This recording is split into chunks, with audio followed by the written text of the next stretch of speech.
أهلا وسهلا بيكم في سادس حكاية من حكايات بره المألوف. حكاية النهاردة عزيزة على قلبي قوي.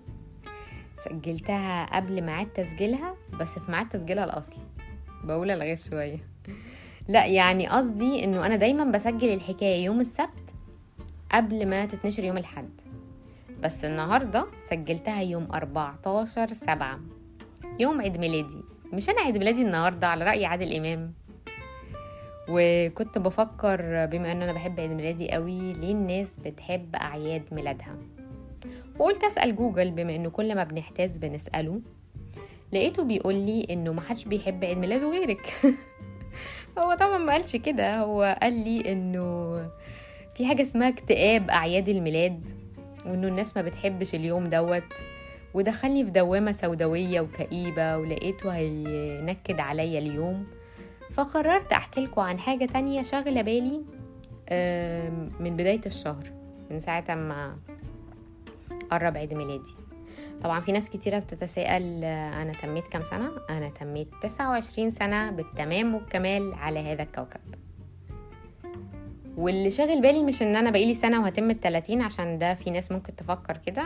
الحقيقة ان انا الارقام ما بتفرقليش ابدا، وبشوف انه احنا اللي بنعمل العمر قيمة مش العكس، وانه احنا حاطين ضغط كبير قوي على سن 30، وهو يعني غلبان يعني أتفه من كده بكتير، وبيقولك أنا مالي، أنا مرحلة عمرية عادية زي العشرينات، مش معنى ما بتضغطوش على الأربعينات مثلا. يعني لا، مش دي حاجة من الحاجات اللي شغليني. اللي شغلني إنه أنا زمان لما كان عندي 14 سنة تخيلت نفسي بعد 14 سنة لما يبقى عندي 28 سنة، يعني هبقى فين وبعمل ايه ووصل حالي لايه. وعمري ما تخيلت أبدا لما أوصل لسن 29. وفي الحقيقة مش عارفة ليه، هل لأنه أنا كنت شايفة أنه 14 سنة من عمري كتير، أنا معقول هعيش 14 سنة كاملين، يعني معقول هيحصل ده؟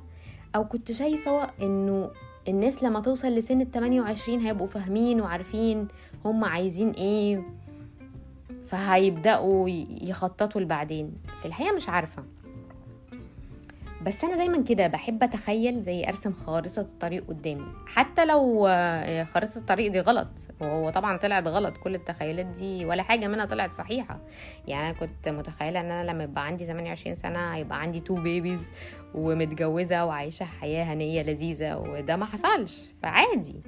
بس أبقى فاهمة أنا ماشية لإيه ورايحة فين.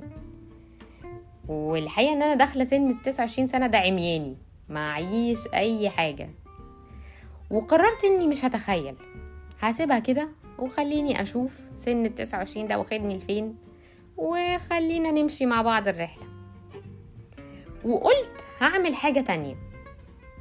استلهمت الفكرة دي من رواية إذمة للكاتب محمد صادق.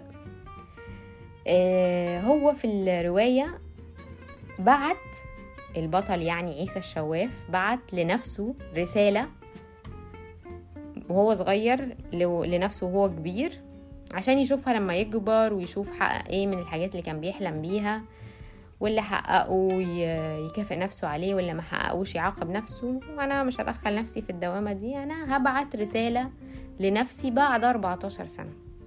يعني ريم ذات 29 سنة هتبعت لريم هيبقى عندها وقتها 43 سنة. او ماي جاد، ايه الرقم ده؟ رقم كبير قوي. فهبعت لريم ذات 43 سنة رسالة، وخلينا نشوف هقول لها ايه. فلو هبدأ الرسالة هقول لها: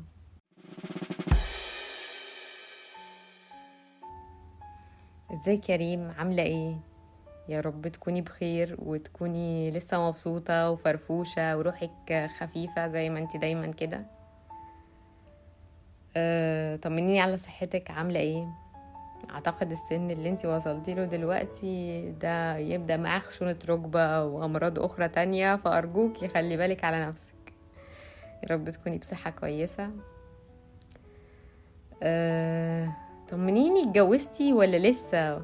وخلفتي بنتك وسميتيها روبي، ولا حد أثر عليكي وخلاكي تغيري رأيك، وشغلك وصلتي فيه لإيه، حققتي اللي انتي نفسك فيه، عملتي ايه فيه يعني. يا رب تكون كل أحلامك اتحققت. وبابا وماما وأخوكي عاملين ايه؟ يا رب يكونوا مبسوطين وصحتهم كويسة. احكيلي عنهم. عايزة اعرف بتعملي ايه في حياتك عامة، صحابك اخبارهم ايه، حصل معاهم ايه، اكيد عملتي كمان صحاب جداد، كلميني عنهم وعرفيني عليهم. وفي حاجة مهمة قوي، البودكاست بتاعنا ده حصل فيه ايه، يعني وصلنا فيه لفين، عملنا ايه، التكنولوجيا اصلا كلها حصل فيها ايه.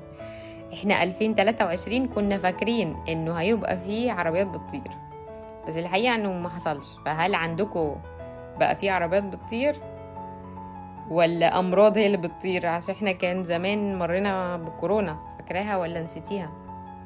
فاتمنى يا رب يكون كوكبكم عدى خلال 14 سنة ده بشكل سليم من غير اي امراض او بيئة. عايزة اسمع اكتر عن 14 سنة دول ورحلتك كانت فيهم ايه يعني، فسجليلي، هبقى مهتمة قوي ان انا اسمع. وعايزة اقولك كل سنة وانتي طيبة، لان انتي هتسمعي ده وانتي بتتمي 43 سنة. في الحقيقة مش عارفة قوي اذا هتسمعيه ولا لأ، بس اتمنى تسمعيه واتمنى تردي عليا، هبقى مستنية ردك.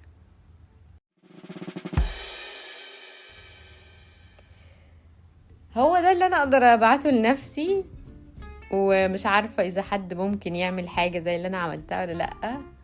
بس انا مبسوطة قوي بالرسالة دي، ويا رب فعلا يجي عليا اليوم بعد 14 سنة وافتكرها واسمعها ورد عليها تاني واقول لها واحكي لها. ولو في حد ممكن يعمل حاجة زي كده يقولي. وبتمنى لكم كلكم يوم جميل، وبقول لكل اللي مولودين يوم 14/7 كل سنة وانتم طيبين، وعيد ميلاد سعيد عليكم. وما تزعلوش نفسكم قوي بالسن ولا كبرتوا ولا ايه اللي حصل، عادي، كلها ارقام. الشباب شباب الروح. اشوفكم في حكاية جديدة، دمتم بخير. ريم محمود.